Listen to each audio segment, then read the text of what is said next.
Freeman. So that's going to go live now. We also play bingo, and so I'll start us off. Here's my D&D rule books. Ooh. Such a nerd. Pointing at my background as a bingo item.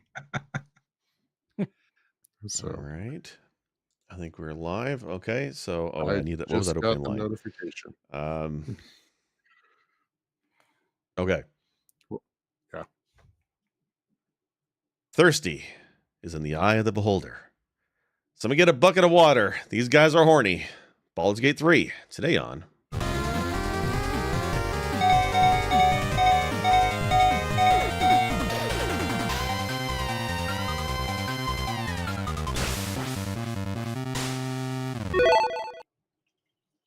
Welcome everybody to another episode of Press B to Cancel, your favorite retro podcast. So retro, in fact, and we're talking this week about Baldur's Gate 3. I think that qualifies. It came out, 2 weeks ago? That's retro, right? But I'm not alone. No, I can't talk about this fantastic video game by myself. I'm joined by three friends, starting with Wolf. Wolf, how you doing this week? I am doing all right. I don't think I've played this nearly as much as you guys have, but eventually I will. And I've had fun with what I have played so far. Good. And also joined by this week by Steve. How you doing, Steve? I'm good. I appreciate that. It did take a moment too, just like he said. Yeah, I did exactly what I said. Inside joke to explain to our listeners. We were discussing how we refer to each other, and our guest he said, "I'm going to just call you Steve." I said, "That's cool, but I'm probably going to take a minute because I won't realize it." Steve's great. All right. And of course, this week we're joined by actually a special guest, Chris from 1H1D. How you doing this week? I'm doing all right. Thanks so much for having me on. I'm excited to talk about Baldur's Gate 3 and chat with you guys. Now I forget correct me if I'm wrong. All you guys are in Canada. Is that correct? No, actually, just me. No. Oh, geez. Okay. I have been referred to as an honorary Canadian, but okay. No. Okay.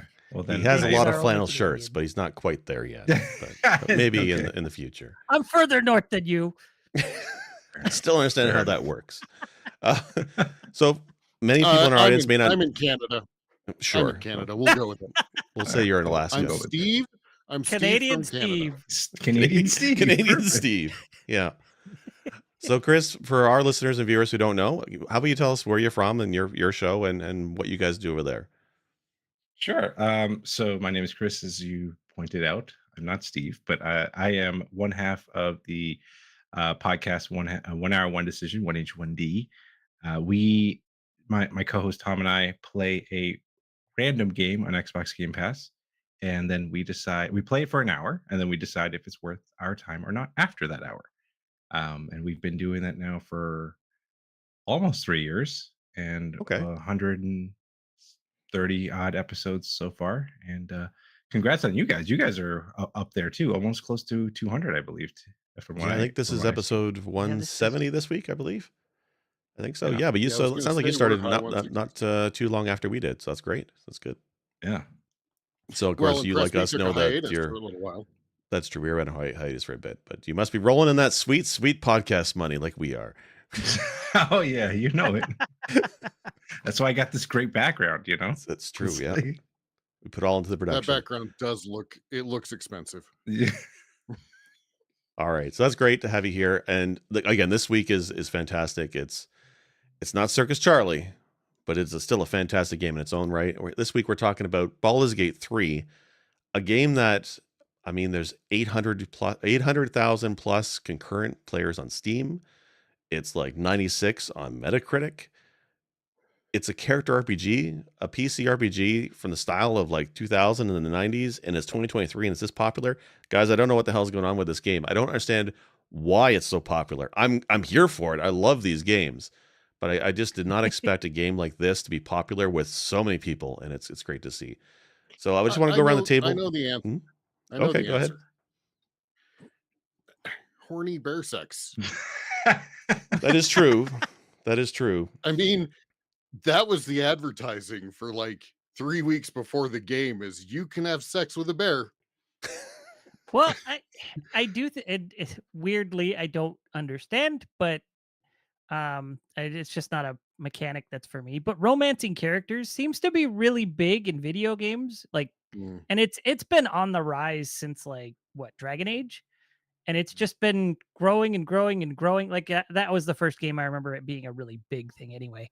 And now we've got it here. That was like Cyberpunk had that too. People latched onto it because of the romancing aspect. Plus, it's this big world with lots of characters that feel alive, much like Cyberpunk did. So it's kind of those same footsteps, but a different sort of play style. It's a Yeah. more tactical RPG, but Yeah. Yeah, I'm surprised because, I mean, apparently bears can draw in more people than hot sex with Keanu Reeves. It's just crazy. It's Um, something wild. So we right off the bat, we're getting into the horniness. It's good. can you imagine if Keanu was in this one? As a bear, like just There is combine all modding the support. things. You Just saying. I mean, you guys ever see that movie called Freaked? He played No? Dog Boy. really? Yes. It's on. Look into he was uncredited. Look into a movie called Freaked. It's Okay, like super okay. cheesy semi-horror film, but he played Dog Boy uncredited. Wow.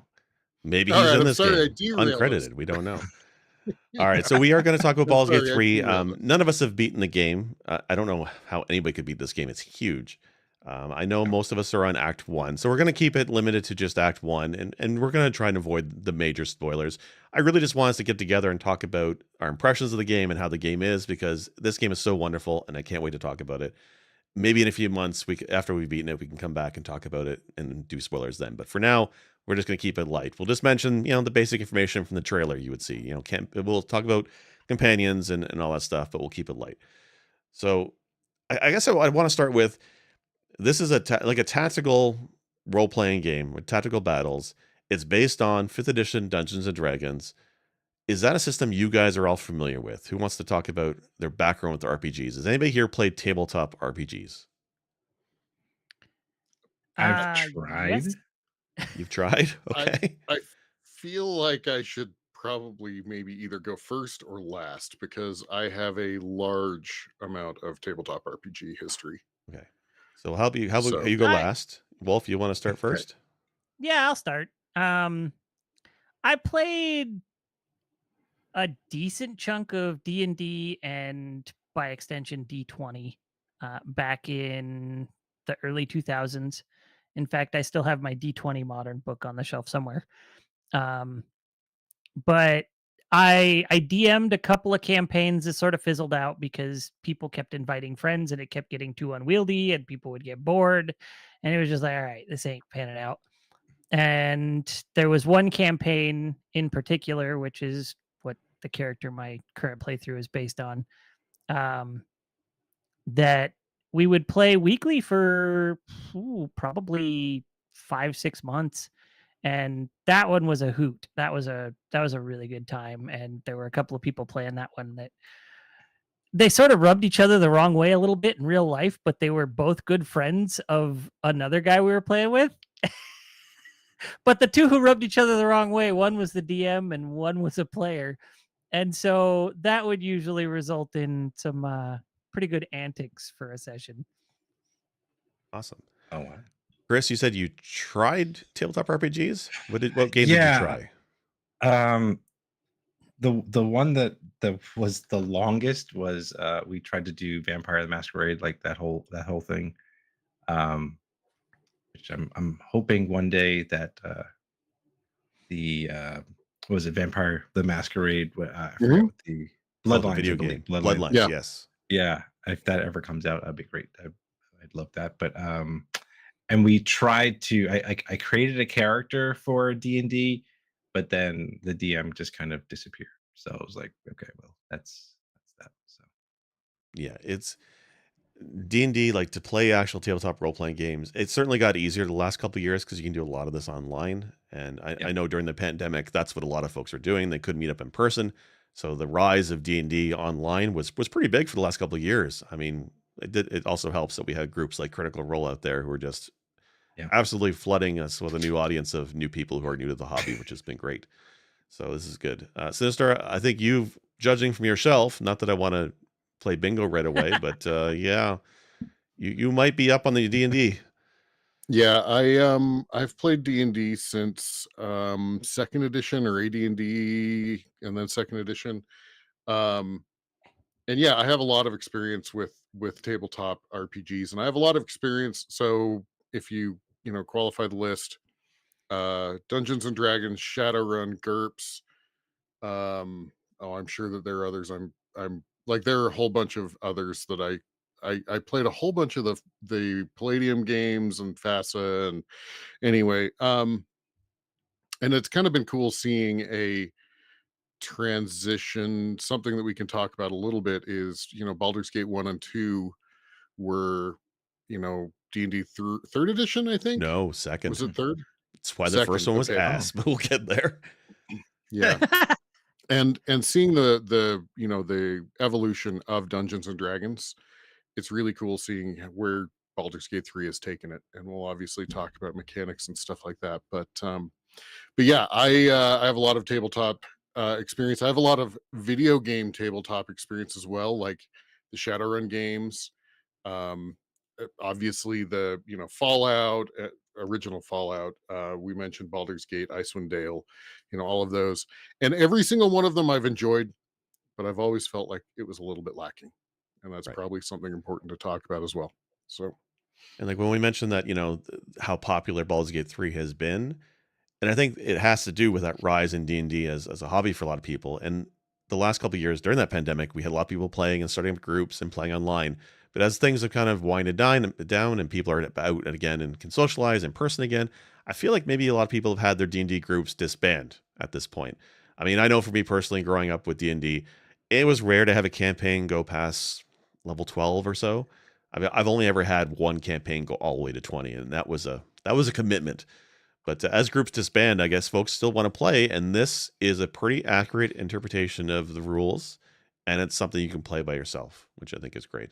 yeah. So I guess it's interesting to me. So it is based on the D&D rules, and if you're not familiar with Dungeons and Dragons, that can be a bit much because these kind of games can be quite complicated. So Chris, I'd like to start with you. Having not played Dungeons and Dragons, you're diving into Baldur's Gate 3. How do you feel the mechanics of combat, and how was that difficult to pick up? Was it easy? Was it confusing? The whole idea of, bonus actions, reactions, is that confusing? Does that make sense to you? Because that's a lot to take in for somebody who's new to this type of game. Yeah, I definitely, it was definitely confusing at first. It was like I was a little frustrated, of course, when like I'm using like a mage character, and I'm like, oh, I can only have so many spell slots until I do a long rest and all that stuff. And then some of the terminology, I was like, I just need to get out a thesaurus or a dictionary a lot of times, because I'm like, I'm too much of a dum dum to realize what these words mean. Um but but it's not terrible. I mean, and I'm actually, now I'm thinking about it, there's really no tutorial either. It just kind of drops you in, and then you just kind of have to It figure it has out. little pop-ups, and that's Yeah. that's probably something that, like, sorry, I'm going to interject for just a moment. Yeah. When Wolf started playing it, he was streaming it on here on the Presby YouTube channel, and he ran into that whole action bonus action move, and so basically I was in his chat and I was like, okay, you get an action, you get a bonus action, you get a move, like that's your quantity. Right. And then of course you can do like, hey, dash is an action that gives you an extra move, right, and stuff like that. But yeah, it doesn't, the tutorial, if you don't have that background in Dungeons and Dragons, the pop-ups do not really lay out, especially what reactions are, right? Like I don't Mhm. think I've seen a pop-up about reactions specifically. There was one, I mean, but I've it seen didn't help. reaction events. I've Yeah. seen Yeah. reaction events, but I've never like, yeah. So yeah, that's something I'm if there was if I were pressed to pick, a list of 10 things that I'd like to see them do better, I'd like to see them do the explanation a little bit better. So But I Um, mean, all things considered, I just thought, I mean, again, I haven't really played this like D&D like this, but I mean, I have played turn-based games like Fallout 2, stuff like that. Yeah. And so I'm familiar enough with, like, you have a particular set of actions that you can do, and all that stuff. So I didn't think it was completely like I didn't like I got it. It just took a little bit of time. So I don't think, but I can see that being a frustration point for people if they're just curious about the game, but they don't have never played this type of game. Yeah. Like If you're when we expecting mentioned, Doom, it's not yeah, that. it's not that. Well, I did see a Oh, few that's what I people, was expecting. a I'm few done. folks online were mentioning, that they interested in the game, but they realized it's a tactical combat role playing game, and they were like, "That seems weird." I'm like, "It's Yeah. certainly a certain genre, and it's a genre that goes back to early 2000, late 90s, and they definitely go full in on it." We've had other games like that not too long ago. Like, the last couple of years, kind of been a renaissance of this kind of genre of games. We had, especially with Kickstarter. Kickstarter is what brought us, Wasteland 3, I want to say, Pillars of Mhm. Eternity, and the successor to Torment. So there's been a few of these games, but I felt those games kind of took steps to streamline their rule sets and their mechanics. Whereas this game is, we're taking tabletop rules, it's 5th edition, and we're running with it, and it can be quite confusing. When you mentioned Sinistar, the reaction thing, there was a tooltip, but what they don't explain, for example, and there's a few of these things, is that, for those who don't know, when you have your character has moves, when it's not his turn, if there's certain triggers occur, he can get a reaction move, usually an opportunity attack, but sometimes there's spells and other Right. effects. You can actually turn those off. If you go into the options, you can turn off which reactions you don't want to pop. Like my character, I have a bard. I can't remember what other class she has, but one of her reactions lets her, if she hits, it's a critical, but you can only use that reaction once per long rest. So I usually don't like to use it unless it's going to be like a boss encounter. And I didn't notice for dozens and dozens of hours that if you go into the option, you can tick it off so it doesn't trigger every single time. Because what was happening is every time she hit with a weapon, it's like, do you want to use this? No. Do you want? No. It was every single attack, and it was frustrating. But I realized you can turn it off. But it's similar with a lot of things. Things like, if you have a cleric or a sorcerer and you have spells prepared, you can change your prepared spells whenever you want. You just have to go into your spell book with K and then go through the menus and stuff. But they don't really break it down for you. Oh. There's not much hand holding in this game. And I wish there was a bit more of the tutorial side of this game. You can change it, but it doesn't take effect until your next rest. For clerics, you spell can change your changes. spells between combats, no problem. Oh, right. You're right. Sorry. Yeah. Yes, you're right. But I think Yeah. So I guess sorcerer it's- might be different. I think. Yeah. Depends on the class then. Yeah. I So think that's so. a change from like 2nd edition to like these later editions. In 2nd edition, you actually prepared a quantity of each number of spells. So you had a number of like spell slots, but you're like, I'm going to prepare 2 sleep spells, and I'm going to prepare 3 magic missile spells. And that was it. That was all you got. So it wasn't like, hey, I have a quantity of level 1 spells that I can cast and a quantity of level 2 and level 3, and I can pick and choose. And in fact, I can even like pull a level 1 spell up to level 2, and it may get, additional damage, or it won't, but I need to use it, sort of thing. Yeah. That's something that came along later in the D&D games, and it's so much better to have that. Yeah, 5th edition made things a lot easier for casters for sure, because they have the cantrips, right? Cantrips are spells that you can always cast, you can always use. Are they strong? Not really, but at least you have something. Back in 2nd edition D&D, I think that was the edition where you had to use a crossbow with your wizard, otherwise you were just doing nothing half the time, right? Like, you got so little. I'm out of spells, guys. I'll be over here. Yeah, somebody get me a gun. Like that's what you Yeah. got. So it's definitely Can you at least a kick his easy shins system. or something? Well, if you're a dwarf, maybe, I don't know. Yeah. I guess so. Anyway. Before you get into the game itself, this game has also been known for its character creator and how people spent quite a lot of time building their ideal character. What do you guys think about this character creator? Yeah, I Go love for it. it. what about it? Did you Yeah. like? Was it just did you like the options and character classes? Just the customization blossoms? Was it the penis slider? What was it? We know we're gonna get there at some point because that's the thing. Yeah, I did. I'm bringing up the penis slider. Go I for it. don't think I played with the slider. I did, unless you're referring to like the different shapes that you could Yeah, you choose get the from. different options. Yeah. Yeah. Okay, yeah, that is a slider. Yeah, I clicked through that like once, and I was like, all right, I guess I'll stick with the basic. And then after you talked to me when I told you guys I was going to stream it on the YouTube channel, you were like, make sure you turn off nudity. So I went and started the character creator over just to make sure like all the nudity was off and that wasn't going to Mhm. be a thing because I don't want to get in trouble with YouTube. But yeah, I I like that it tells you what's going on with each race, what's going Yeah. on with each class, and you really get a solid character creation akin to what you'd get playing tabletop D&D. Now, obviously the options aren't super broad, like you can't change how burly or whatever your character might be, that's just each character has sort of a model and a body type and a handful of body types. Yeah. Most races, I think, have two body types per gender, and then a few races only have one each. And then I did think it was cool that you can choose to be referred to as he, she, or they, or non-binary. Yes. That Yeah. was Yeah. that was kind of cool. And it's not tied to Yeah, voice Um, either. You I'm can pick whatever voice you and want, yeah. whatever pronouns you want, which is nice to see. Yep. Yeah, the only thing I'm not a fan, like, I wish there was a little, and I know it's silly because there's a lot of voice acting in the game. I wish there were a few more voice options that would let you sound a little uh less stereotypical RPG character. Sure. I Sure.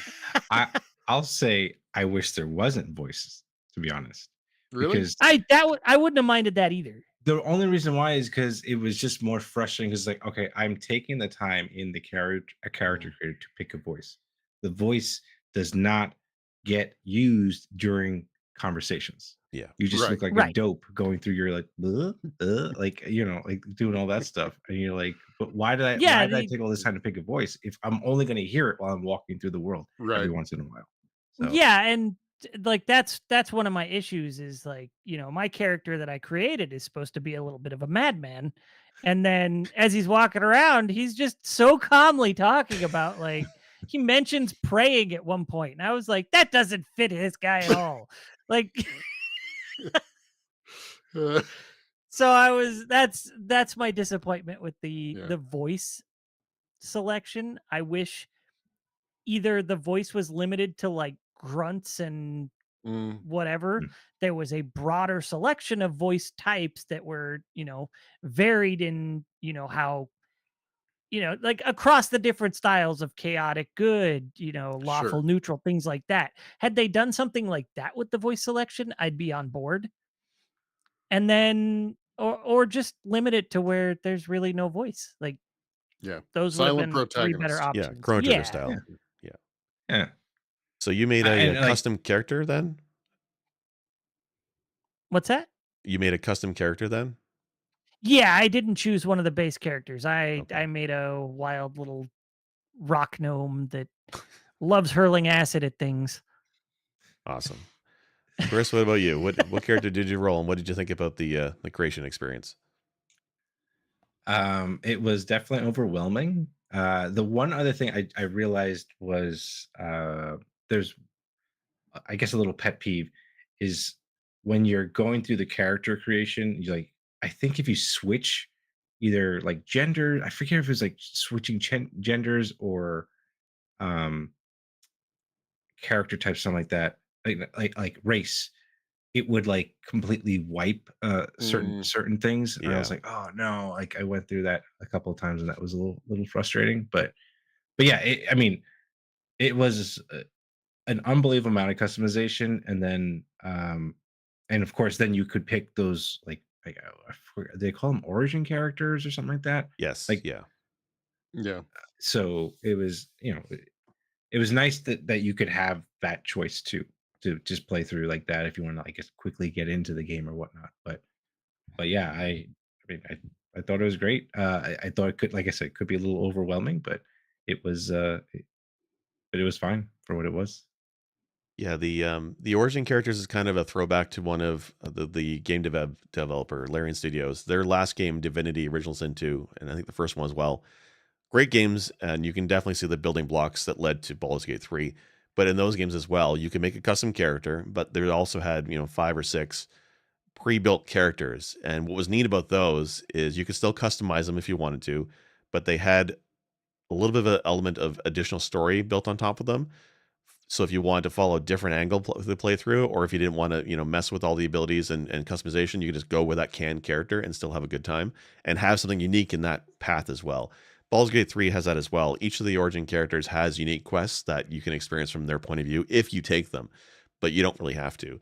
There's also one path called Dark Urge, which is meant for evil playthroughs, because when you have these kind of games, everybody usually plays these type of games at least twice. Once usually as your average good character, and then you usually go the homicidal hobo or maniac type approach. It's like I remember doing Murder that. hobo.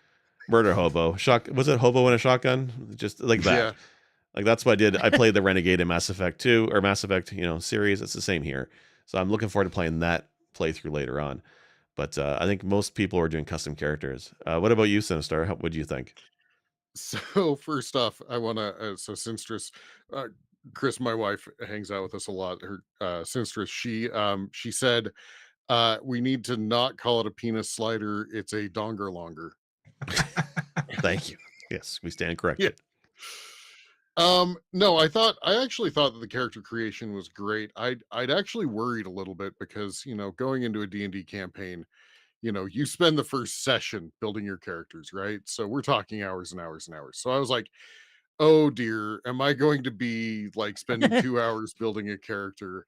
Because honestly, for me, I don't know, as an adult with my compressed amount of time in my life, looking at a game where it's like, hey, I can spend 2 hours designing my characters. I'm like, "Ugh, can we give me a preset, right? Like, and just move on. And so it was Yeah. great because it was, yes, Chris, I can see where it's absolutely confusing, but coming into it from having a D&D background, I was like, oh, that's it, that's it, that's it. I know exactly what those things are. And I think I made it through my character creation in, I don't know, 10 minutes probably. No. But I do Jeez. want to, I You do want speed to running talk. this I spent game like now an or hour. what? Wow. What's that? I'm speed running the character creator. That's what I'm Yeah. doing. That's I a will yeah. I will say that I do appreciate the fact that the character creator is not as in depth as a lot of games get, where like Sure. nose shape and Yeah. ear Yeah. shape and Pull the cheeks up or overbite, down. underbite. How Yeah. high are the cheeks? How Yeah. long are the forearms? How long are the But I like that. Like, you kidding me? Have you seen Street Fighter 6's character creator? no, I can make a you guy get with like a so pea-sized lost. head and a mohawk and huge forearms, and I love it in that game. I want that. But But does I it mean, have the donger longer? No, they don't have the donger You- longer. Yeah. consider the first time you spent a long time making a character for Fallout or Elder Scrolls. You take forever doing that nonsense. Yeah. Especially if you want them to look a certain specific way and you're not just like, yeah, Khajiit or reptile, Yeah. like, I just don't want to be human. And then you're like, I'll go with this one. I want him this color. We're good. But for a lot of characters, if you want them to look something specific, you're like, all Yeah. right, I'm getting into the minutia of this. And it takes stupidly long to make your character. This removes all that. You can choose from a preset of a set amount of tattoos, Mhm. makeup, scarring, things like that. But you can't really adjust height, weight, build, all that stuff. You're not getting into the minutia of what the character looks like. You get like Yeah. a handful of presets for the facial structure. That's it. And Right. it made character creation go a lot faster, and I appreciated that. But now I'm going to paint a target on myself, and I'm going to basically say, why are we, and I know the answer because it's Dungeons and Dragons, but why are we giving into the 12-year-old Dungeons and Dragons players and having penis size and having, like, what is the deal with video game? I'm not a prude. I don't have a problem with this, but what's like, are you literally like, well, I'm going to run around with a 12-incher. Let's go. Like, Well, okay. Having only messed with that on the gnome, I would like to say it didn't really adjust penis size No. so much as it adjusted how hairy it was, and Coverage. whether Yeah. and whether he had been adjusted at birth, as it were. Look, I'm not here to So talk about the we traditions have- of the gnomish people. That's up to them. I don't have any judgment whatsoever. Yeah, It's I fine. guess the gnomes have a bris ceremony now. I mean, is that what we're talking here? But Yes. yeah.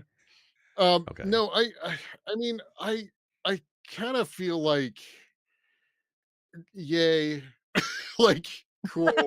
We're I get it. Like you're 12 years old, you have your Mountain Dew, and it's the it's the old trope of like, are there any girls there? I do them. Like, Yeah. It's exactly right? like the meme. Yeah.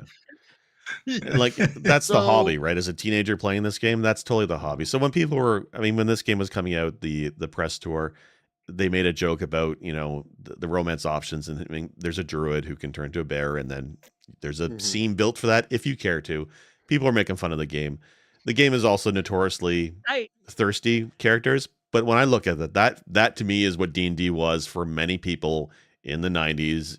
That's what it was. Thankfully, it's optional. You don't have to do that if you don't want to. Right. so I do find it interesting that bear sex is a thing, but like gnomes, dwarves, and halflings can't kiss the taller characters.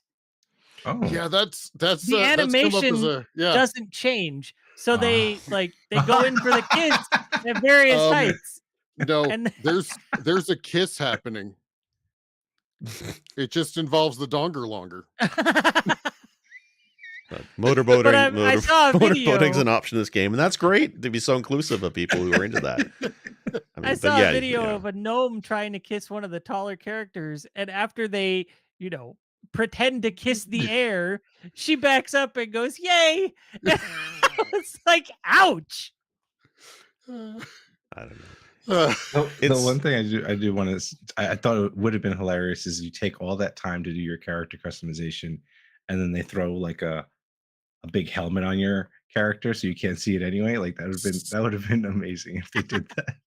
What's funny is Vaughn actually in our chat brought that up. He says on the plus side, you can also hide your helmet in the game. Yeah. So Yeah, that's true. which but I is think great. that would have been great too. Is like, yep, just helmet. Okay, move on. We're judge dreading this bitch. Let's go. right. So for me and my character design, like I really liked the character creator. I liked like all the classes. I'm much like Sinistar. I play D&D, so I'm used to all the options. And I was worried that there wouldn't be enough options in a game like this because you have classes and you have options for subclasses later on. It's a lot, but I appreciate that it's there. And what was I going to say? It's just, yes, it's deep. Oh, the hairstyles. So I wish there was a bit more customization options available, particularly hair colors. There's very few colors in the game.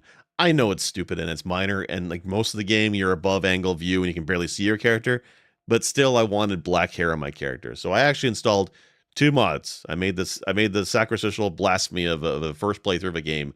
I installed mods, and the first mod I installed gave you extra hair colors. It was something they had in early access. I'm 'Cause I wanted learning black something hair. about That's- Jake tonight. Yeah, learning I like something the about black hair. Jake What tonight. can I say? I have no hair in real life because of kids, but in game, my fantasy is to have long flowing locks. So I got that. So, Okay. There you go. and like when it came to the character creator, like there's a lot of like I used to be the DM in my group, so I used to be constantly running the campaigns. I didn't have much opportunity to make characters, but I always had ideas for characters I wanted to try out and just build ideas. I'm a nerd like that. And this game let you do that. It lets you do those crazy ideas. If I wanted to make a cleric who has a crossbow and has some monk mixed in, I was able to do that when I was messing it around. And then so I actually made several different characters, and I finally settled on a bard, and I love it. I like the options, but it is a lot. I think what I'm mostly looking forward to though is there is mod support for this game, and there is quite a number of other material in the D&D source books that is not in this game because there's already a lot. So I'm looking Yeah. forward to the mods that add new backgrounds and classes and Yep. that kind of thing. Hmm. So I'm pretty excited for that because the game is great for the story, but I love the combat enough that I would play through it multiple times with different characters because the characters can feel quite a bit different. So I was pretty happy with it. So I think, yeah, character creator is great. where to go with this Yeah. game. I don't want to spoil anything, but how do Well, you I guys want to find talk this? about Go I ahead. want to talk about the mechanics because and I think we should also circle around to like our grievances, and maybe the grievances will come up with the mechanics. But um one of the things that I appreciate about this game, and I talked a little bit about it at the beginning, is it it this the fifth edition in this game, it has really brought Dungeons and Dragons or a tabletop into a video game where it feels like a video game where I'm getting that story, I'm getting that, that narrative, I'm getting it's not on rails, it's great. In fact, we could talk about how not on rails it is, but I love when I go into combat, it feels like tabletop home to me in a combat. Like I talked about it where like I get an action, I get a move, I get a bonus action. And like I picked it up like right off the bat and I'm like, "Oh, this is sweet. I've got it." Like and I now one grievance I had, which I came up last night, is if a character gets knocked prone, it automatically ends their turn. And Mm. I had already finished my turn and I thought that I was on that character still because they, got knocked prone on their movement where I was finishing up. And I clicked end turn on the next character because I thought that Mm. and I was in Oh a huge no. fight. So I like Yeah. lost an entire, yeah. So that's a grievance for me is like, don't end my turn without me clicking end turn. Right. So, but otherwise, like I said, it feels like D&D. It really does. Now I'm not in a grid, and I actually appreciate that as well, because Yes. your movement is length, right? Like you've got the ruler, you go out, you've got 9 meters or whatever your race, distance is, and I don't have to necessarily like land in a grid spot. Like I can squeeze myself in between two other characters, right? But Which is yeah. interesting too, because when I played D&D, I played D&D with a few different groups in the past, and most of the time you do that theater of the mind style where you're just narrating and talking about the gameplay and what you're doing in combat. But I have done groups where they actually break out the grid paper and the maps, and they do it with miniatures and stuff, Mhm. and Yeah, we do that. that's fun. But this game doesn't do grid, like you said, it's freeform, and I think it works better that way. I do like that. I mean, as much as I like the grids, like I really love Shining Force and that hidden gem called Final Fantasy Tactics, which we've talked before. I like that game a lot too. But I think this game being so freeform feels really good. I like how when you're moving, you can see the path that you're going to take. I like Mhm. how there's terrain is a factor. How you can jump is a huge thing. Whether you dash, if you're going through rough terrain, that affects how much you can move, and it feels really good. But there are some quirks with that UI in combat, and things again they don't tell you, right? I mean, we know that stealth is a big part of D&D if you have certain classes, and everybody can go to stealth. But what they don't tell you is you don't have to click every character and click stealth. You can actually just go Shift C, and everybody goes stealth. Yeah. They don't tell you that, Yeah. and that's a really handy shortcut in the game. And there's a few things like that. Like there's jump, there's shoving, there's dashing, there's hotkeys for all of those actions, but they don't necessarily tell you up Mhm. front. And that's the detriment of the game. The one thing that I enjoy about this game was there's a hotbar with all the abilities, and you can customize that as much as you want, and I certainly do. But what they don't give you a heads up on is there's bags, there's containers in the games, pouches and backpacks. Any of the ones you find in the game you can pick up. You can actually put all your items that you want in there, consumables, your potions, your scrolls, and just put that bag on your hotbar. And then in combat, you click that, and that gives you your options to pull from. So you don't have to have all your favorite items on your hotbar taking up valuable space. Just put a backpack. I really wish they told you that right from the get go, and they don't. So that's a bit of annoyance for me. Um, Wolf, what about you? What You mechanics in combat do you like or not like? um I kind of like the mechanics. It's just I feel like you step into a fight and the first round really determines how that fight is going to play out in just about every fight. Like either it's going to suck or it's really going to go your way because that first round either you get really fucked up or you really fuck them up. And then it's all downhill for one of you from there, right? Um You mentioned the sneak thing. I just looked it up because I've been curious. You guys have mentioned that on controller, it's not a thing you can do for the party. Apparently, if you hold down on the D-pad, it sneaks the whole party.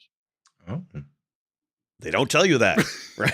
Like nowhere do they No. tell you that. But Be good to know. right, so there's a lot of. I'm sure if you look in the controls, you'll see like this is how you do all Yeah. these things. But you're going through a list of probably 100 or more actions because that's D&D. Yeah. But I do really like the way the battles play out. I like that there's unconventional methods you can use, like the devs actually thought out. Like Yes. these are unconventional ways that you can make short work of this fight.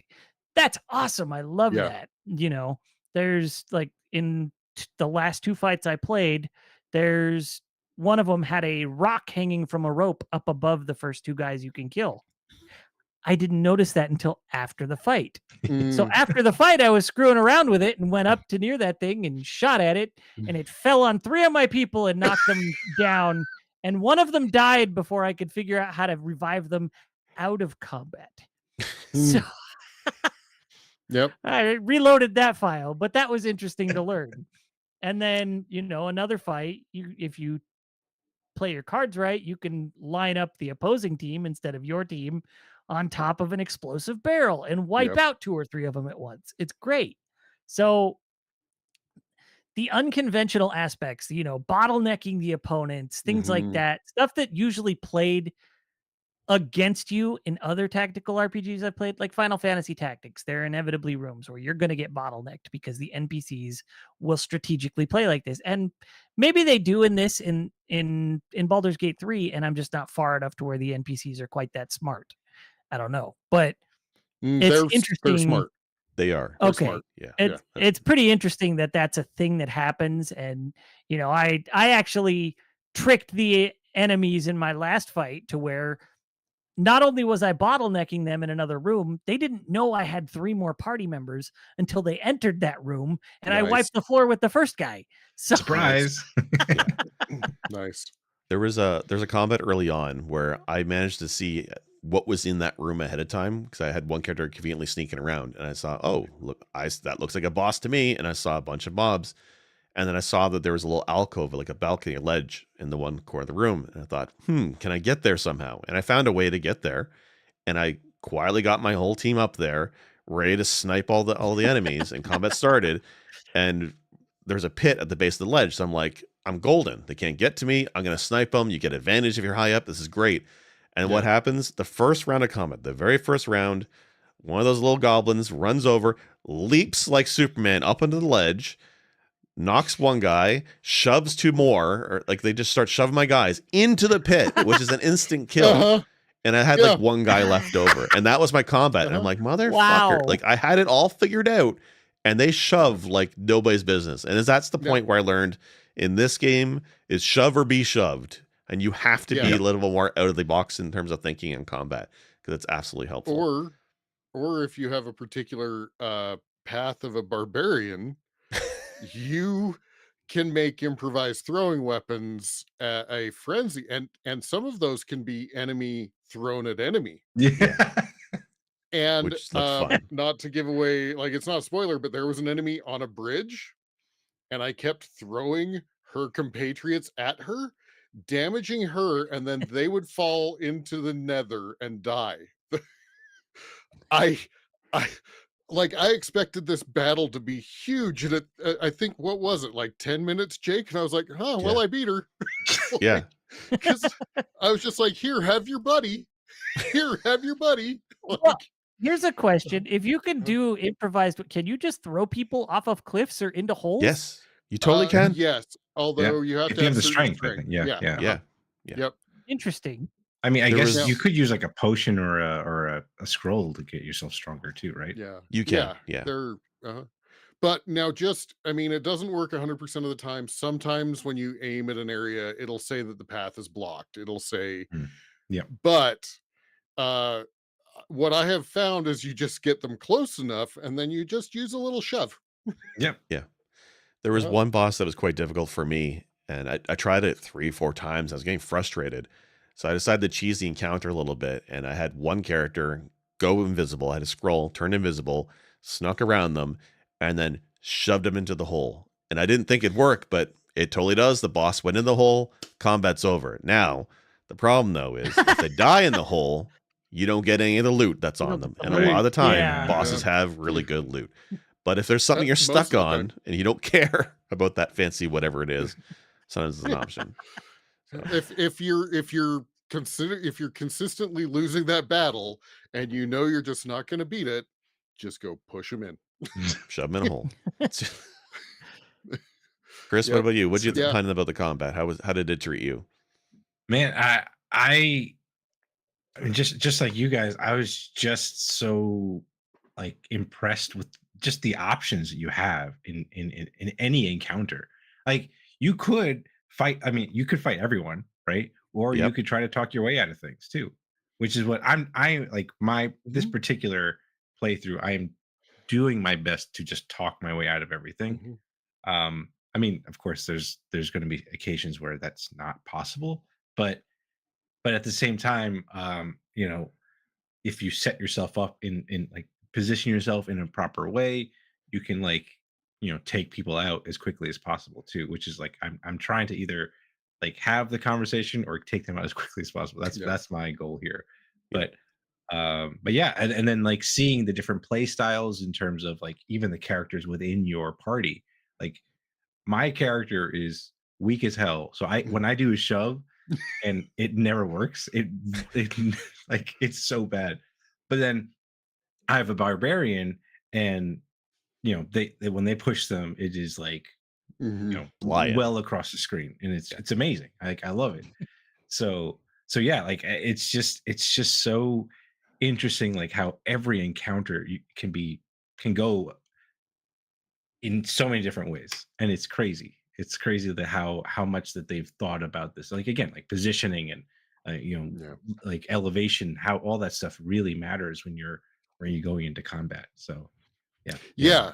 And to come back to you trying to, in the world of tabletop, the term is, are you rolling or are you rolling? Like, is it ROLE or is it ROLL? Right? Right. Like, are you talking your way through, which is the ROLE, or Yeah. are you fighting, which is rolling dice, right? And one of the things I've liked about fifth edition is like the guides really talk about reward your players for success in everything, right? Not just battle. Like it used to Yeah. be like, okay, well, I can quantify that an owl bear is worth 10 XP or whatever, right? And I've noticed that sometimes when I'm in a dialogue up in the corner, it'll be like 35 XP, like as I click things, right? Hmm. And so the game is rewarding you both ways, Oh, right? I Yeah. didn't know that. I didn't realize Yeah. that. Oh, Yeah. Yeah.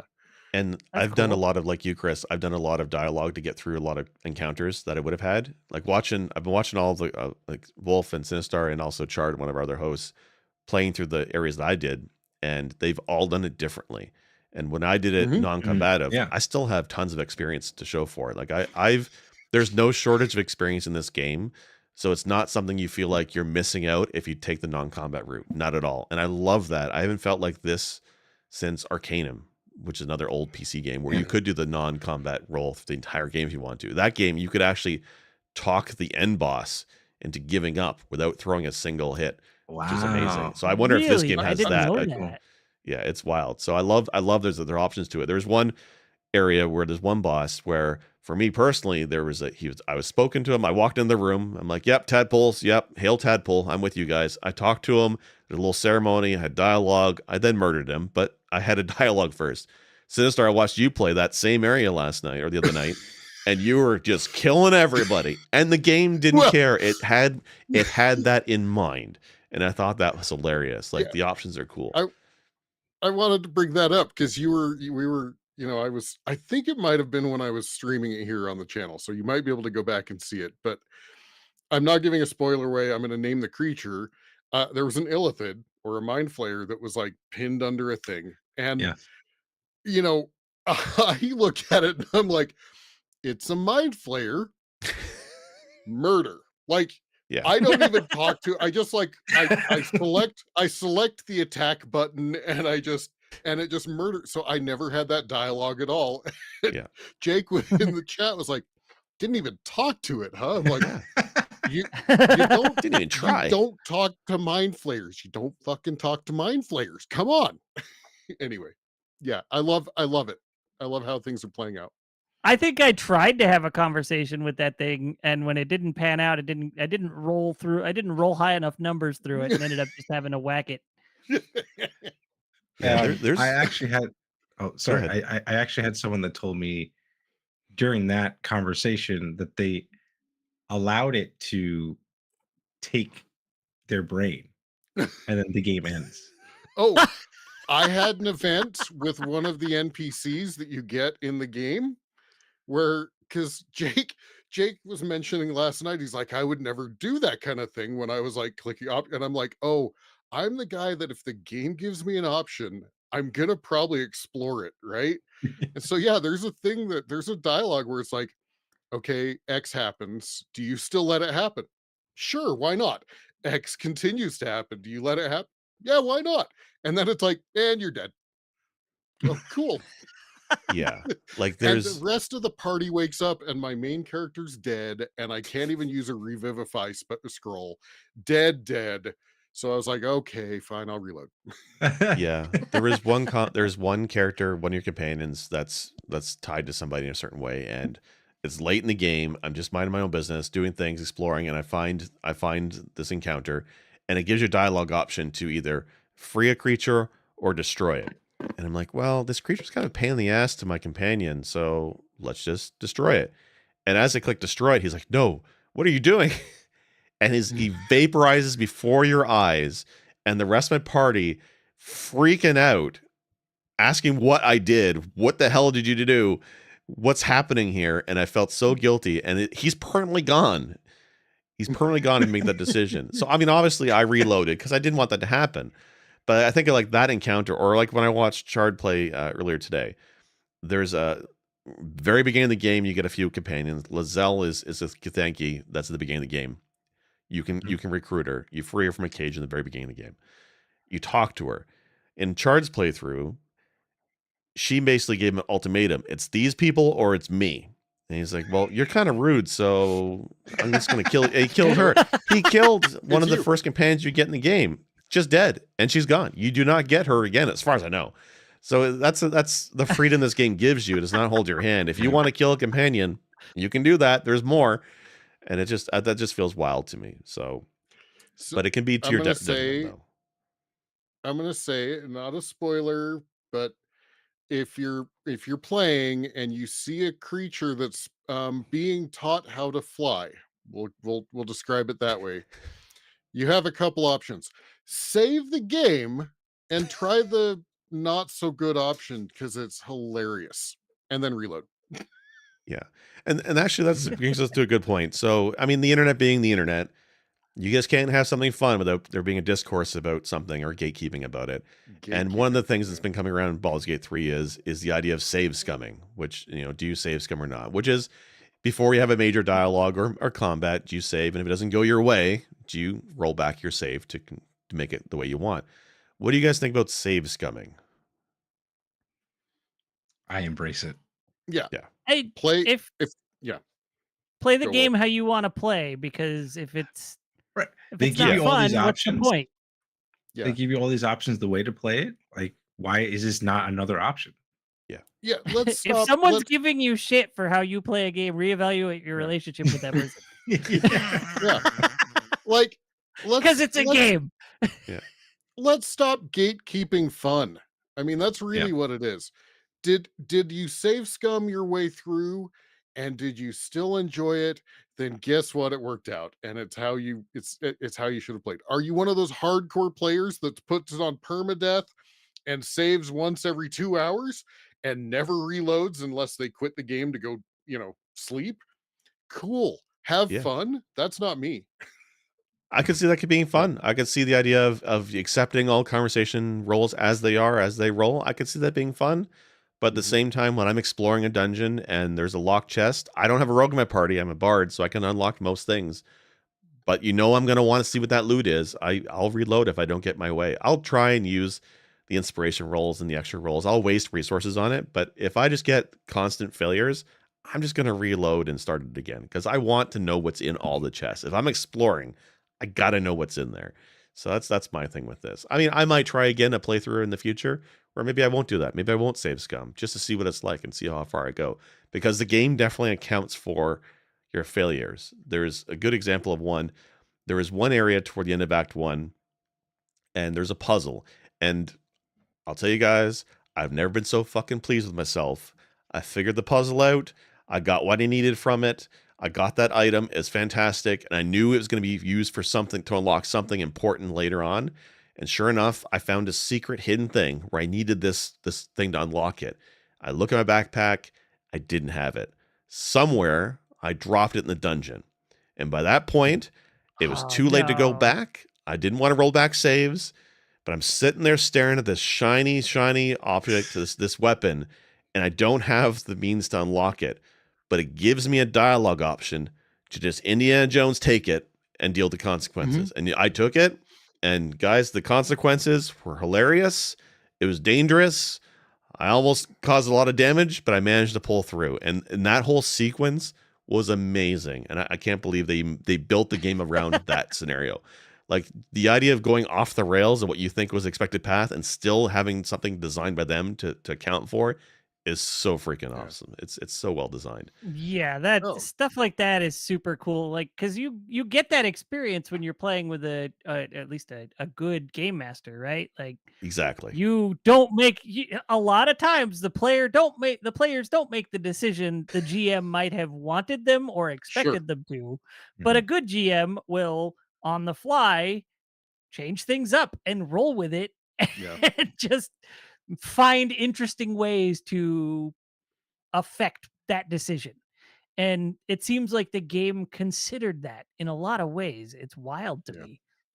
So Yeah. many moments in such a long game to have so many options of how to handle something. Right. It just Well, to me, it feels like because we've talked about open world and our open world when a franchise converts to an open world franchise, oftentimes it's in the name of content, but then you have fetch quest after fetch quest after fetch quest, or you know, escort quest, or all of the quests that we all look at and we're like, okay, I'll do this just to get to the next thing, right? Rats in the And sewer again. Okay, game, right? yeah. And this game, honestly, the open world aspect has never felt like I'm picking the "Oh, okay, I'll just do it" quest, right? Like everything. Like I had an experience last night where I'd gone into an area I thought I was fine to go into. There's a locked gate I can't get past, and I found a window I could get through if I jumped. And hello, beholder, party Yep. wipe. Move on. Oh yeah. Oh yeah. It was taking on beholder at level 3. Not fantastic. So, but hilarious, and I enjoyed it yeah, until I reloaded. It was great. And I like it's loved not a watching that barrier. happen. Oh, it Mhm. was funny. And it's What's not a that? barrier though. Like you can come back No. later, you can go a different Yeah. direction. I mean, you could try and Yeah. cheese your way through with scrolls and stuff. It gives you so many options to get those encounters, but it's so wild when that kind of emergent gameplay happens. It's really quite amazing. Yeah.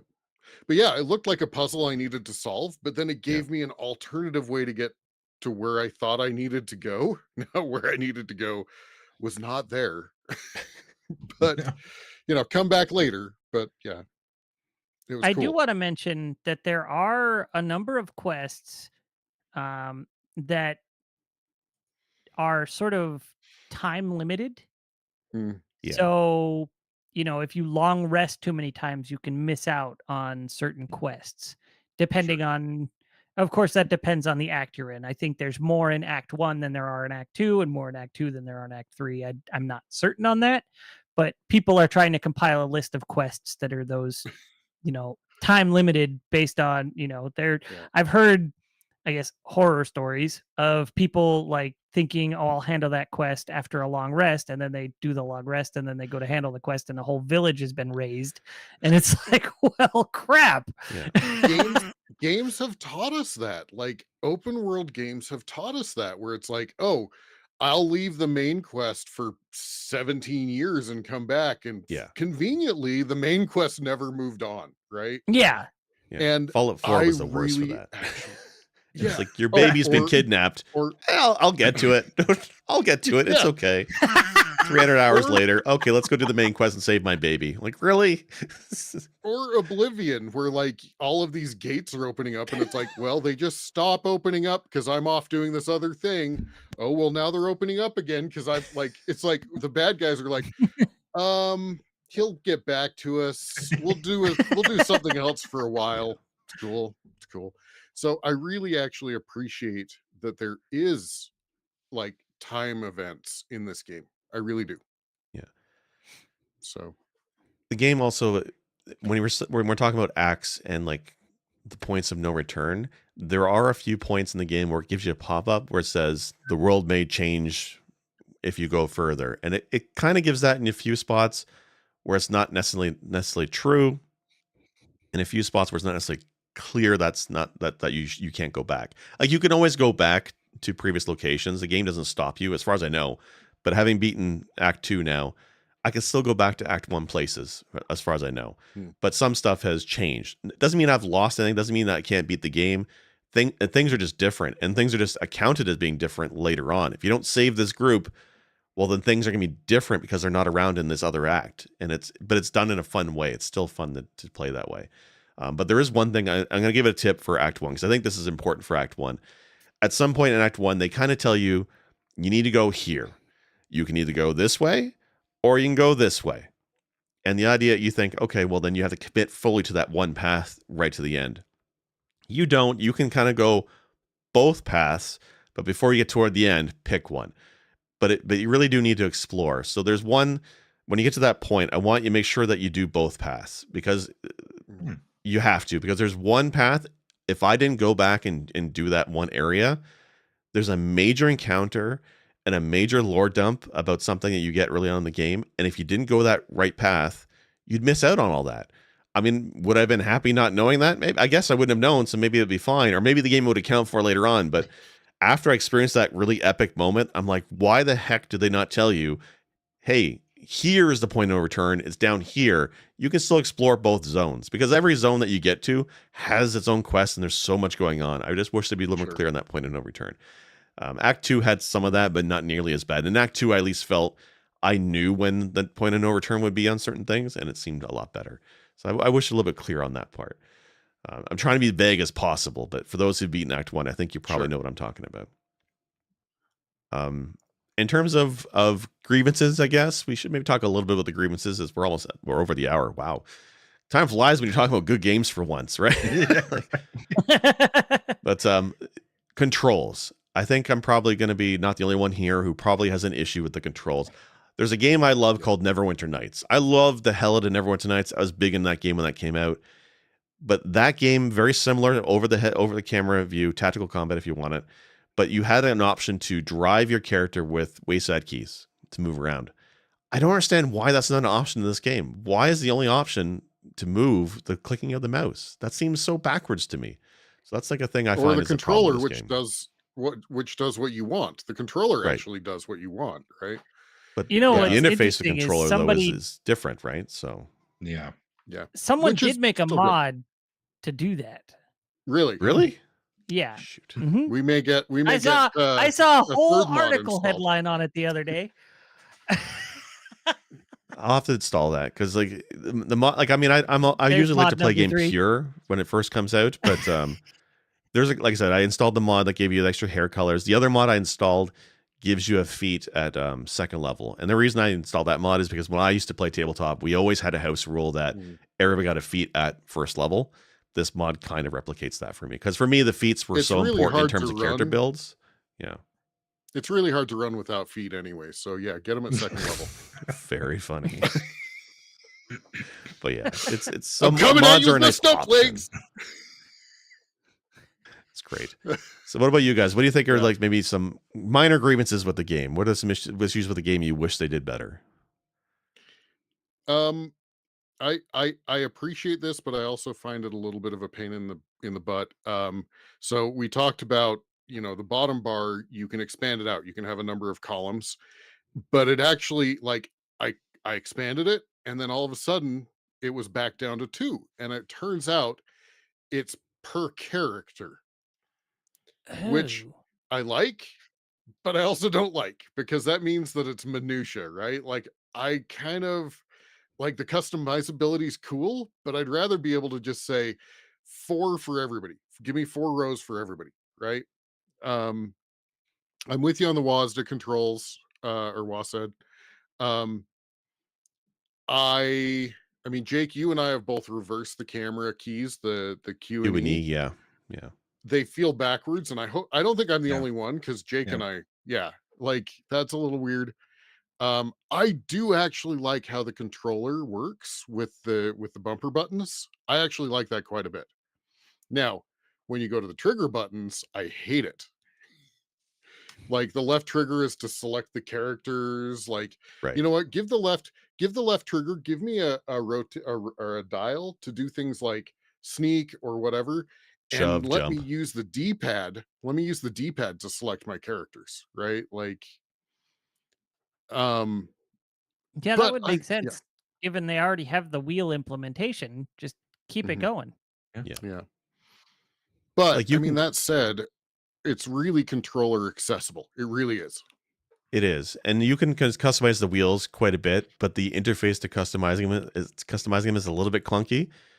My only issue with that is that I'll play upstairs on my TV with a controller, and sometimes I'm down here in the basement on my computer playing with the mouse and keyboard.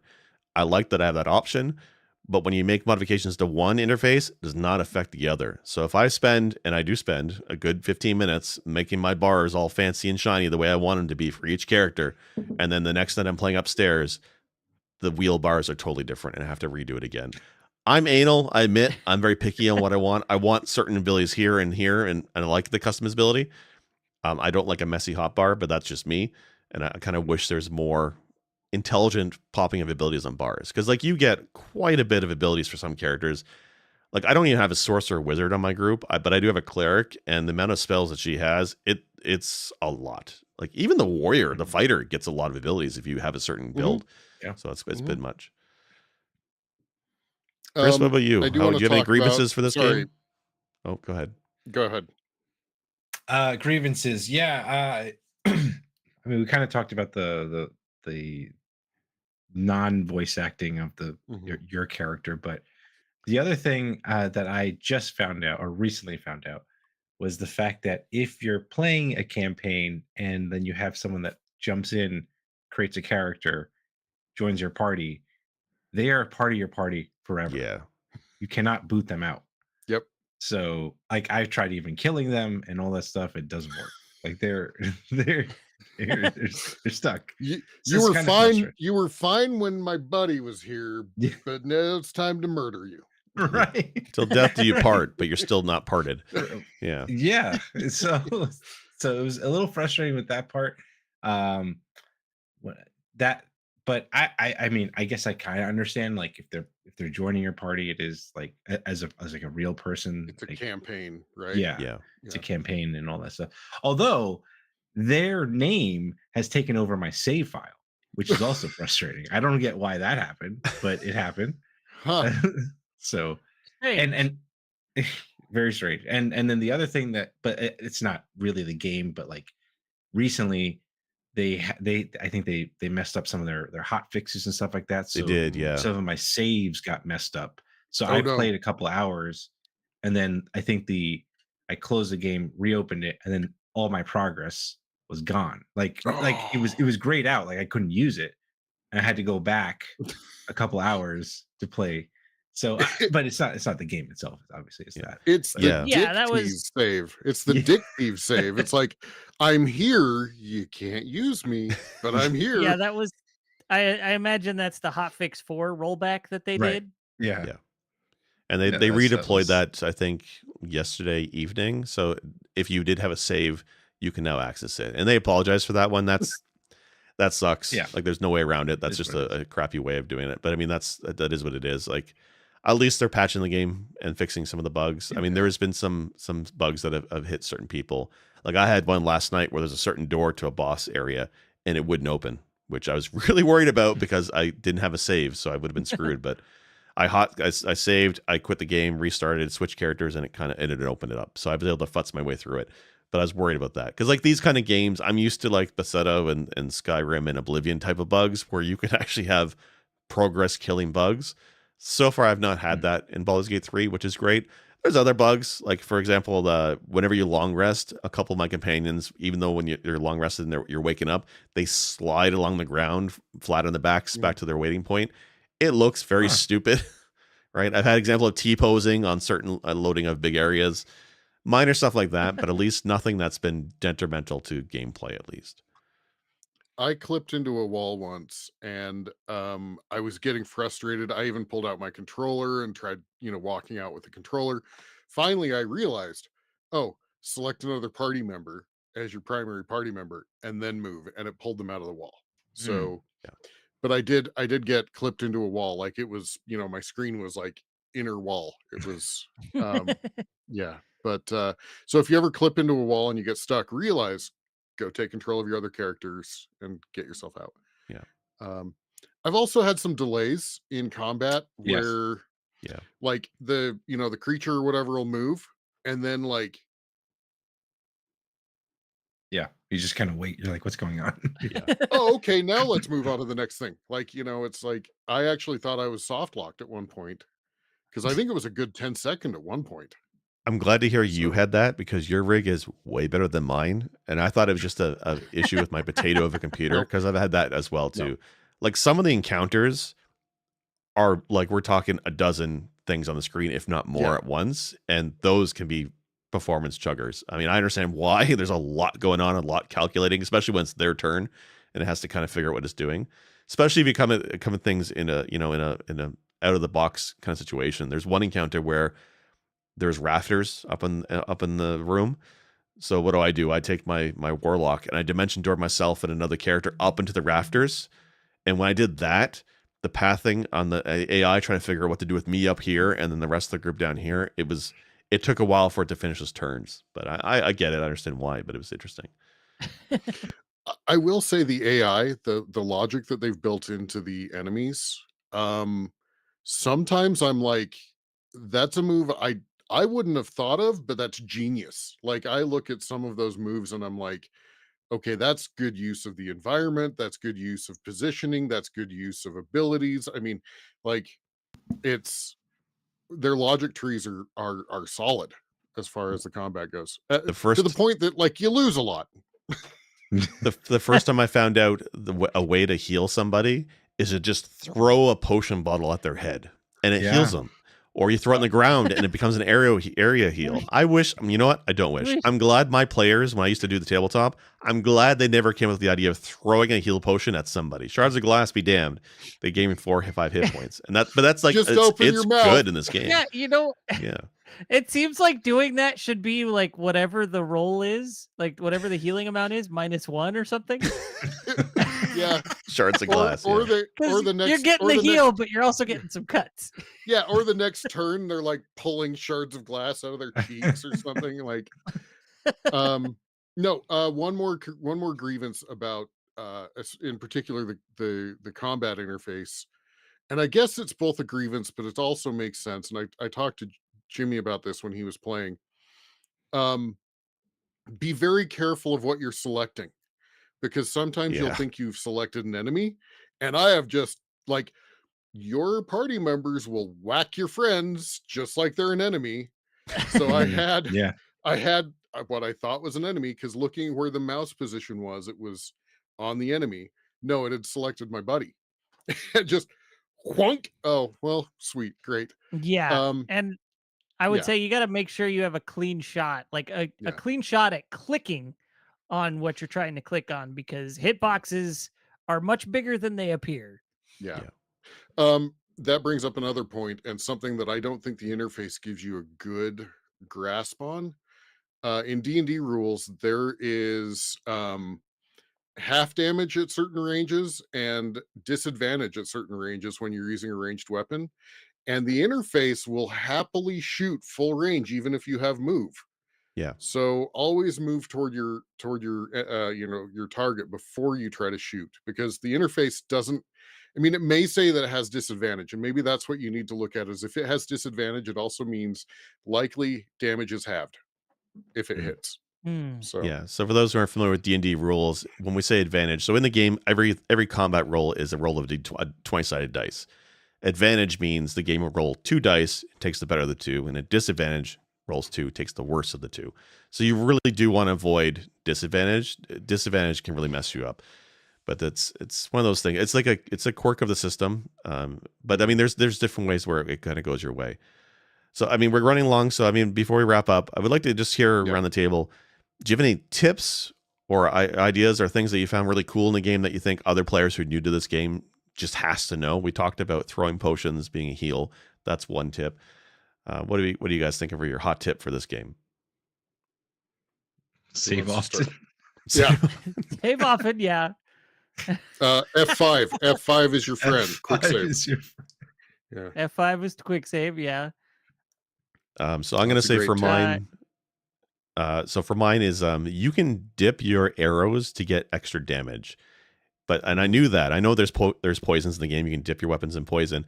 You can also dip in the environmental stuff. Are you standing next to a pool of acid? Yeah. Are you standing next to a candle? Do you have a candle in your backpack? Drop on the ground? You can dip your arrow in the candle to give you a fire damage for that attack. That I didn't Not realize just your until late in the arrow. game. Like I saw Yeah, your enemies sword and dip stuff their like that too. swords in Yeah. like burning oil Yep. and then go wail on my characters. And I was like, oh wow, that Yeah. was unfortunate Yeah. for me. My tip would be just like you. I mean, to your point, pay attention to what the AI does, because you can do it too. So if you see an Yes. enemy throw a grease bottle, hey, look, I can throw grease bottles. If you see an enemy dip its sword in something, guess what? You can do that too. If you see an enemy run up and push you off a cliff, I mean, just learn from the AI, because like I said, the AI is smart. It'll teach you through punishment. Like how well designed this game is, where combat is fair that way. The game is fair. Everything they can do, you can do, and that's just a sign of like a good design, as far as I'm concerned. What I were you will gonna say, say Chris? I will say one other thing. Learn to use turn-based mode outside of combat too, Yeah. because that could be helpful. That's a good call out. I haven't used that yet. That's Yeah.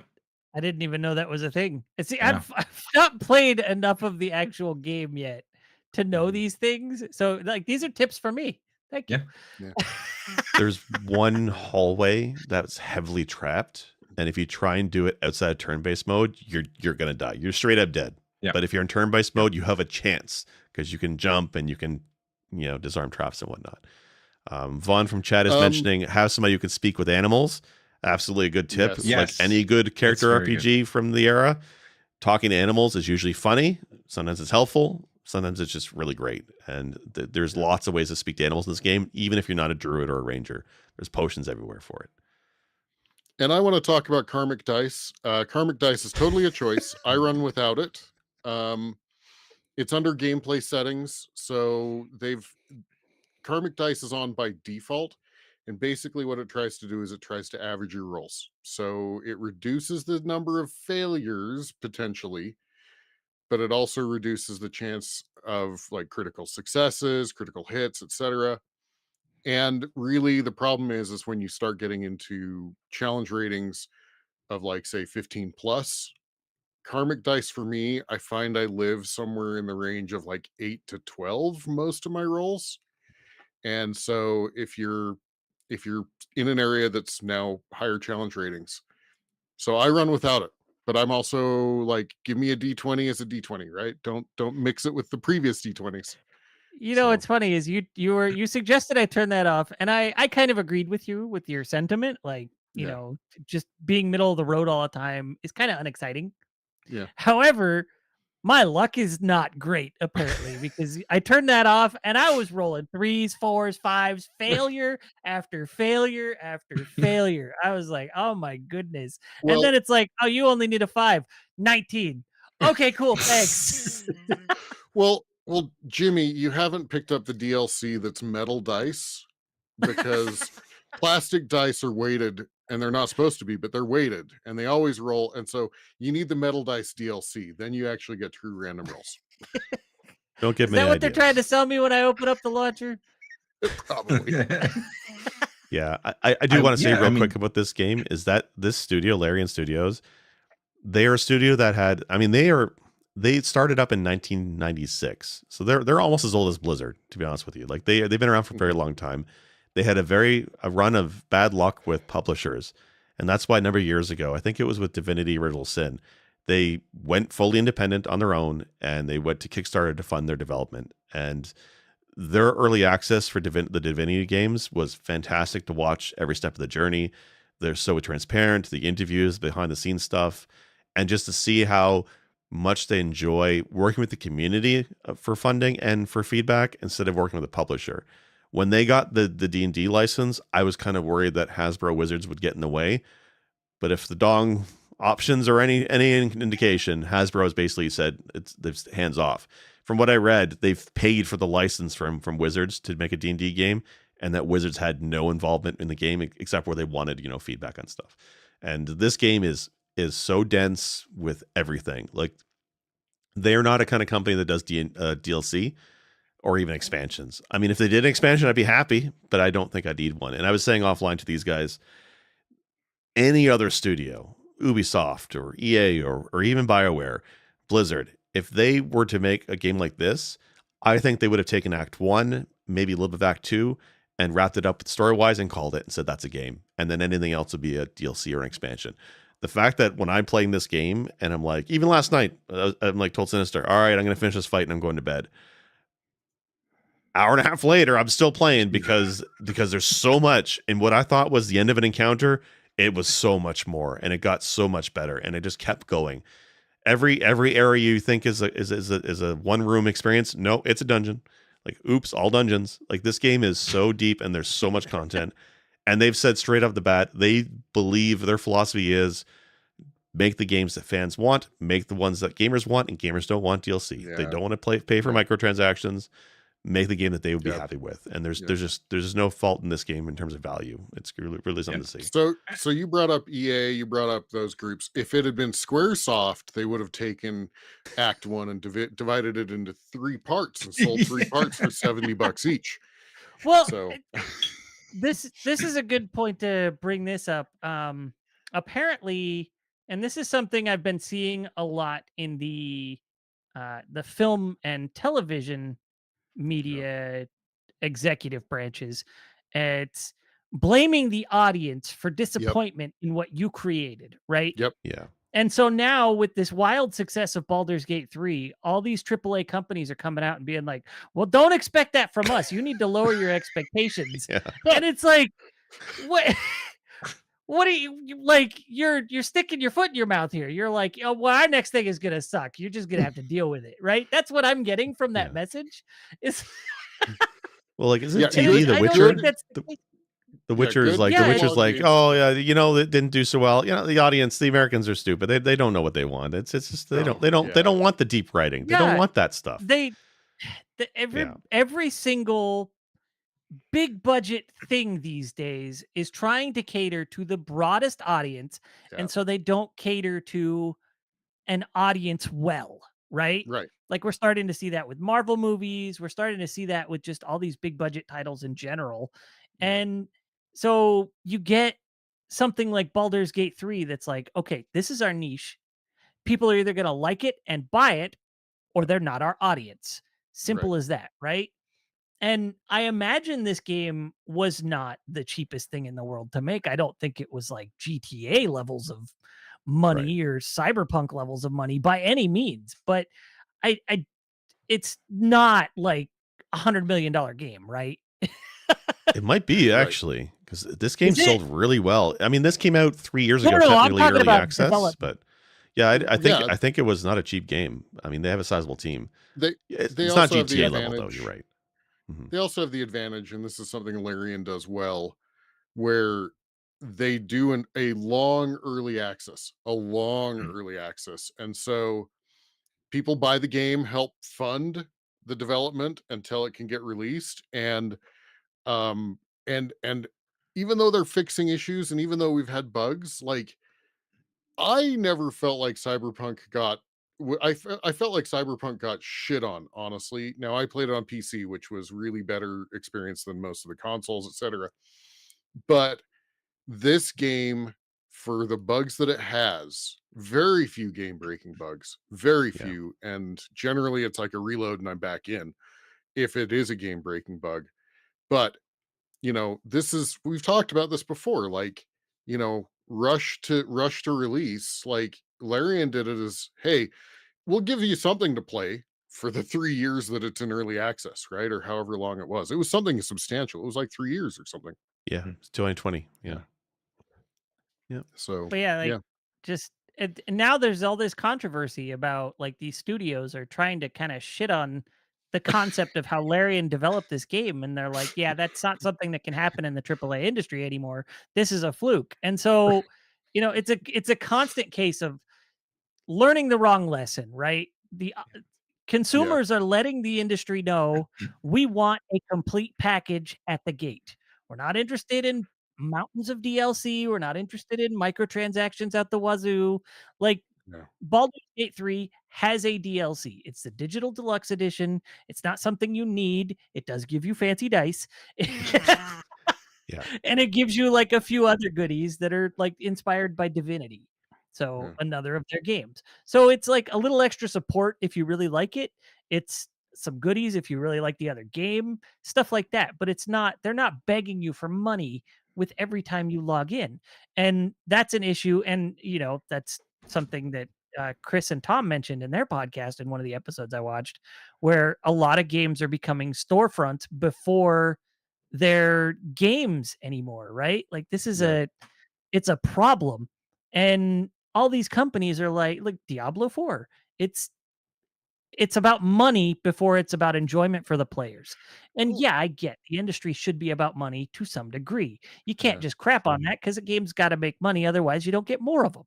But it shouldn't take away from the experience, and that's what we see too much of these days. Jimmy, I don't know what you're talking about. If it isn't NFTs, it's shit. Okay, Well, Squaresoft. we're about to see that kind of mentality. We've been seeing that mentality a little bit from Squaresoft. Who knows what we're going to get in the future? I'm not excited about it. Obviously, I'm being heavily No, sarcastic. I If know. Yeah. if I find a game, if somebody's like, this is an NFT, I'm like, nope, no Well, NFTs for me. You remember Dragon Age when that came out? That's Yeah. quite a long time ago now. If we look back at it, but that's one of the games that fantastic game. But in your camp, there's a dude who basically is shilling for DLC to help him on his quest. He's literally there saying, "I need your help, adventurer, but I need you to go here, and you got to buy a freaking DLC to unlock this quest." That game, I remember being really My- bad with it. So, My but there's none of that child here. and my right? dog, Wow. my child and my dog have cancer, and if you don't buy this DLC, I can't get the cure. For only $5.99, 50 cents a day and a cup of coffee, you can be the adventure that I need. Yeah, no. All right, guys. This has been a long one. This has been great, though. For anybody who's not yet played Baldur's Gate 3, if you have any interest in D&D or any of this genre of games, it's super fantastic. It's such a great game, and it's long as hell. Like, I think I'm at 70 hours, 60 hours, something ridiculous, and I just finished 2/3 of the game. Like, there's just so much there. You gotta check it out. I'm at 16.7 hours, and I feel like I'm still at the beginning. Yeah. Like, You probably are. You are, yeah. But it's but good. honestly, based on what I've played so far, if I were pressed today, I'd give it a solid 9.5 out of 10, personally. All right, guys. Well, I mean, I started it and then I'm having trouble trying to finish Tears of the Kingdom because I want to play this instead. But I'm really focusing on finishing Tears of the Kingdom. Like I have a thing And now where I'm like, I got to finish a game especially if it's one I like. I got to finish it before I move on. Otherwise, what's the point? So, And now we've lost all of our viewership because Zelda. Well, like I Starfield's bought out it in a couple secondhand. weeks. Okay, So I bought mine Yeah. secondhand. that's true. Yeah, 2023 has been packed for releases. Like it's been, if you're a gaming fan, you've been feasting all year, just nonstop games this year. It's insane. So, all right, guys, let's wrap it up. So I'll go around the table. What are you guys working on? What have you been doing? Wolf, what have you been playing? Well, you've been playing Baldur's Gate 3. Have you been A little bit streaming? of Baldur's Gate 3. Yeah. Yeah, I streamed Baldur's Gate 3 this week. Last week I mentioned I streamed Halo ODST. Trying to finish up Tears of the Kingdom finally. Looking forward to Sea of Stars. I forgot about that game again. That's where I'm at right now. Yeah, Sea of Stars. I think Baldur's Gate is gonna have to take a little bit of a break for Sea of Stars because I just loved the Messenger and Chrono Trigger. So yeah, we gotta play Sea of Stars and do an episode on it because I just know I'm gonna love that game. Messenger is one of my favorite games of all time. All right, Sinistar, what have you been playing? What have you been doing for the channel? So obviously Baldur's Gate 3. I do stream rarely, but I do stream here sometimes. I've also been, I'm going to shout out something away from gaming. I watched the first season of the show Silo on Apple TV, which is based on a book. I finished the first book in the series. I'm in the second book. It's awesome. The first book is called Wool. The second book is called Shift. The third book is called Dust, I believe. It's the Silo series. It's awesome. Interesting. I to jump on that, I am 55% through Dust at this point. Nice. Ever since finishing the Silo series, I went through the books and I'm loving it. And the Silo TV series is fantastic. Yes. Has Rebecca Ferguson. Yeah.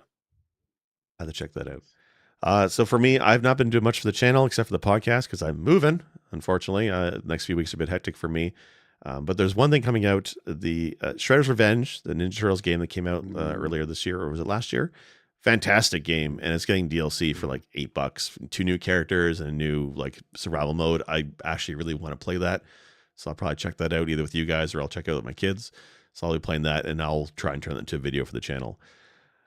Chris, again, let's shout out your podcast. I really appreciate you coming in to talk about Baldur's Gate 3 with us this week. But for where can folks listen to you and your friend for your show?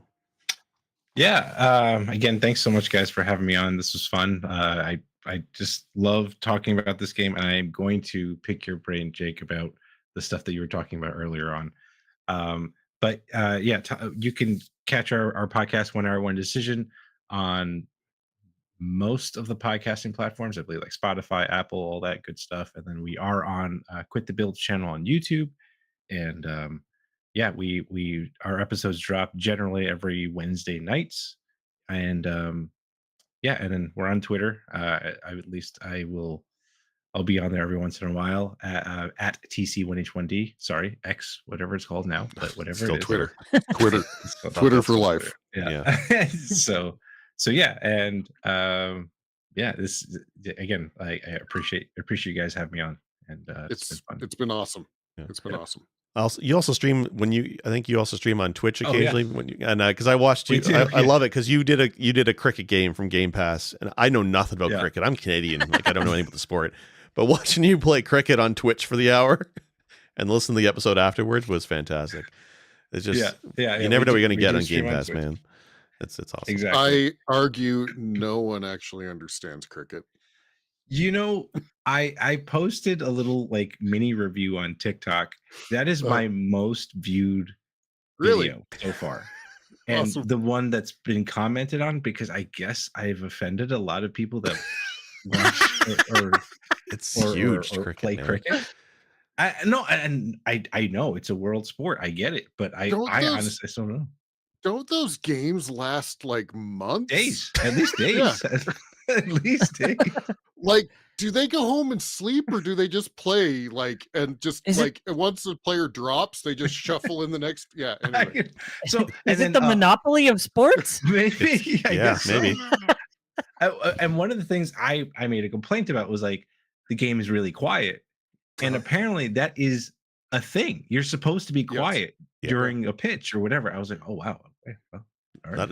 It's a do bowl. wanna- Yes, You're sorry, a it's bowler, bowl. not a pitcher. Sorry. I love it. I do want to point out if cricket's big in Zimbabwe, we actually love cricket. We love you, Zimbabwe. We need to get back to our top 3 in Zimbabwe. We were charting for Apple early on in our podcast career in Zimbabwe. Wow. I don't know why, but we've lost that spot and we need to work our way back up. It's Yeah. awesome. Yeah. All right, guys. So for those watching this live on YouTube or watching the video, please give us a like or subscribe. We are trying to build the channel on YouTube. We're trying to get to that 500, hopefully, within a year. Otherwise, if you like your audio podcast, you can find us on all your favorite audio apps, from Amazon to iTunes to Google Podcasts. And if there's somewhere you listen or an app you listen to podcasts and we're not there, you let me know, and I'll track them down, and I'll make sure they add Press B. Check out our website, pressbtocancel.com. There's also links to our Discord there. Please join us on our Discord if you'd like to talk about games or, post beams, that kind of stuff. But yeah, this has been great. All right, guys, this has been Press B to Cancel. Thank you very much. Bear sex.